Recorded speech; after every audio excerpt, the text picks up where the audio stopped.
Herkese merhabalar, hepiniz kanalıma hoş geldiniz. Bugünkü videomuzda sizlerle birlikte pipetlerden bir dekoratif aksesuar yapacağız. İsterseniz bunu mumluk olarak kullanabilirsiniz, isterseniz salonunda bir dekoratif aksesuar olarak da kullanabilirsiniz. Dilerseniz çöp şiş kullanarak da bunu yapabilirsiniz ama ben pipetlerden faydalandım ve pembe renkli pipetler gerçekten çok hoş durdu. Herhangi bir boyama gereksinimi de duymadım açıkçası. Hadi gelin başlayalım.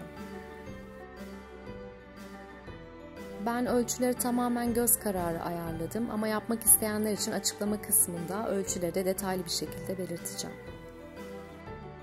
Bu arada hala kanalıma abone değilseniz abone olmayı unutmayın. Gelecek videolardan haberdar olmak için zili de aktif hale getirebilirsiniz.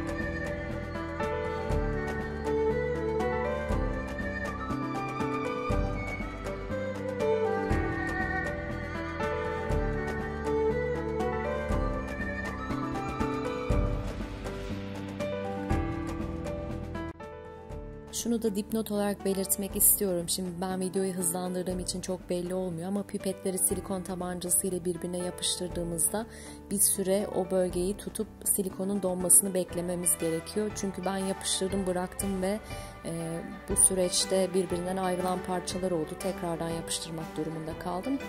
Birkaç saniyeye kadar elimizde tutup yapışmasını bekleyip ondan sonra diğer parçayı yapıştırmamız da işimizi kolaylaştıracaktır. Bu arada isterseniz bunu çöp şişlerle de yapabilirsiniz. Çöp şişle yaptığınızda tabi boya gerektirebilir.